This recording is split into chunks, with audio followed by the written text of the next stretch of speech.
Tsikahin natin ngayon si Mnemosyne o si Mnemosyne.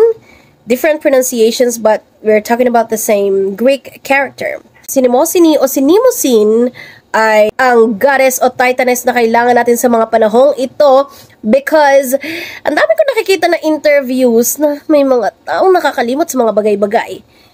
Ito na.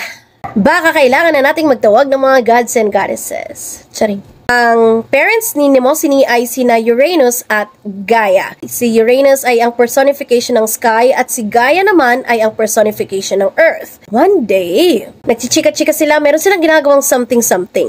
And then, may nakita silang isang elemento. Bahala na kayong mag-isip kung anong klase ng elemento ito, pero may nakita silang isang elemento. Ngayon, nagtanong itong si Gaia, sabi niya, "Oh, are you lost, baby girl?" Char. Sabi ni Gaia, "Sino ka?" At sabi ng elemento ay, "Hindi ko na po maalala eh." Sabi ng mag-asawa, "Saan ka nakatira?" Sabi pa rin ng elemento, "Hindi ko na po talaga maalala." Wait, so kung hindi mo alam yon, baka naman naaalala mo kung saan ka ipinanganak. O kung saan ang bahay mo, dating bahay mo. Sabi ng elemento, "Hindi ko pa po siya masyadong maalala ngayon. Gusto niyo po ipa-check ko or pwede bang i-check ko muna?" Sabi ni Gaia, "Oo, kasi parang napaka-imposible naman yan.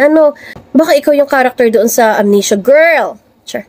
Pero sa Greek mythology, itong si Mnemosyne ay primordial goddess. Ibig sabihin, existing na siya bago pa man ang mga Olympian gods, bago ang Greek worlds. Existing pa lang siya bago pa man yung mga Olympian gods and goddesses. Itong si Mnemosyne ay responsible sa kaalaman ng mga tao o sa pagpapasa ng mga kaalaman ng tao o kaya pagre-recall ng mga information. Kahit pa napaka-archaic na yan o yung mga nakalimutang impormasyon, ay siya yung responsible doon. Pinare-recall niya sa mga mortals or immortals, yung mga bagay-bagay na iyon. Because in Greek mythology, Mnemosyne is the cure of forgetfulness. Si Mnemosyne ay ang nanay ng 9 muses. So, paano nga ba nagkaroon ng anak itong si Mnemosyne? Matinik itong si Zeus. Nung na-create na ang Mount Olympus, meron ng Greek world, nagkita itong dalawa. Nagkainlaban sila sa 9 nights na magkasama sila. 9 na gabi silang nagnaig at bawat gabi na iyon ay may nakikreate na isang muse. Sana all talaga, no? Ganun lang ay, isang gabi lang ay nakakapag-produce na. Sana ganun, no? Especially dun sa mga tao na gusto talaga magkaanak pero hindi sila magkaanak. Like, 9 different muses ang na-produce nila.